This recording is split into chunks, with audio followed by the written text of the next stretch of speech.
Super star Rajinikanth அவர்களை பற்றி இளைய தளபதி விஜய் அவர்கள் கூறியதை தற்பொழுது காண்போம்.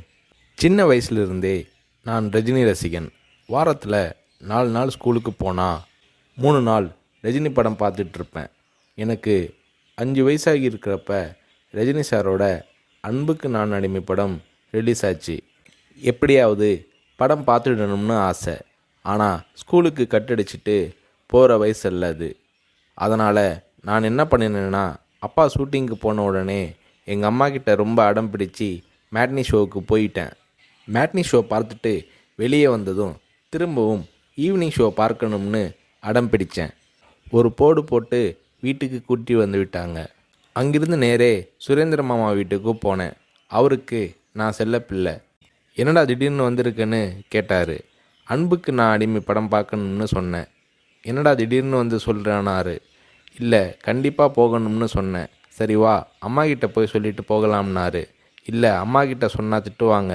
நான் உங்கள் வீட்டில் இருக்கேன்னு சொல்லிட்டு வந்துட்டேன். படம் பார்த்துட்டு நைட்டு போயிடுறேன்னு. அதே மாதிரி சுரேந்திரர் மாமா கூட போய் 2வது தடவையாக படம் பார்த்துட்டு வீட்டுக்கு வந்துட்டேன். அப்படியும் சும்மா இருக்கலை.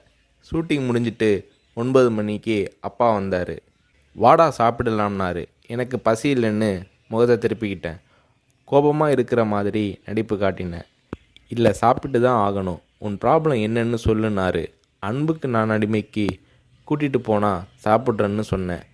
சாப்பாட்டை பரிமாறிக்கிட்டு இருந்த அம்மா என்னை பார்த்து, அட திருடா, என் கூட வந்து அந்த படத்தை மேட்னி ஷோவில் பார்த்துருக்குற மாதிரி முறைச்சி பார்த்தாங்க. சரி வந்து சாப்பிடுனாரு. சாப்பிட்டு முடித்ததும் நைட் ஷோவுக்கு கூட்டிகிட்டு போனார். உண்மையிலேயே அன்னைக்கு மேட்னி, ஈவினிங், நைட் ஷோன்னு 3 தடவை ரஜினி சார் படம் பார்த்தேன். படம் பார்த்துட்டு வந்ததும் அப்பா கிட்ட ஒரு அன்பு கட்டளை போட்டேன். நாளைக்கு நான் ரஜினி சாரை பார்க்கணும், அவர் கூட நின்று ஃபோட்டோ எடுக்கணும்னு சொல்லி அப்பாவோட கழுத்தை கட்டி பிடிச்சிக்கிட்டேன். அடுத்த நாள் காலை நானும் என்னோடய ஃப்ரெண்ட் கார்த்திக்கும் அப்பா கூட போனோம். ரஜினி சார் வாகினி ஸ்டுடியோவில் ஏதோ ஒரு ஷூட்டிங்கில் பிஸியாக இருந்தார். நான் ரஜினி சாரை நேரடியாக பார்க்கிறது அதுதான் முதல் தடவை. எப்படி ரஜினி சார்கிட்ட பேசுகிறதுன்னு பயந்துக்கிட்டு இருந்தேன். அவர் கூட்டிகிட்டு போய் அன்பாக பேசினார். அப்படியே என்னை தன்னோட மடியில் உட்கார வச்சுக்கிட்டு என்ன படிக்கிறேன்னு கேட்டார். சொன்னேன், நான் உங்கள் கூட நின்று ஃபோட்டோ எடுக்கணும்னு சொன்னேன். சிரிச்சுக்கிட்டே என் கன்னத்தை தட்டி கொடுத்து எங்களை அணைச்சிக்கிட்டு ஃபோட்டோவுக்கு போஸ் கொடுத்தார். என்னால் மறக்க முடியாது அந்த இனிய நாளை, அவரது அன்பான அரவணைப்பை. வீட்டுக்கு வந்ததும், அப்பா நீங்கள் பெரிய டைரக்டர்னு சொல்கிறாங்க, ஆனால் என்னால் உங்களை டைரக்டராக ஏற்றுக்க முடியாது. எப்போ எங்கள் தலைவர் ரஜினியை வச்சு டைரக்ட் பண்ணுறீங்களோ அன்னைக்கு தான் உங்களை டைரக்டராக ஏற்றுக்குவேன்னு சொன்னேன். அப்பா என்னை பார்த்தாரு. ஒரு ஹிந்தி படம் டைரக்ட் பண்ணுறதுக்காக எங்கள் அப்பா பாம்பே போனார். எனக்கு ஹாலிடேங்கிறதால நானும் அம்மாவும் கூட போயிருந்தோம். மும்பையில் இருந்த ப்ரொடியூசர் பூர்ணச்சந்திர ராவ் எங்கள் அப்பாவுக்கு ஃபோன் பண்ணி கூப்பிட்டதும் அப்பா அவரை பார்க்க போனார். வரும்போது ரொம்ப சந்தோஷமாக இருந்தார்.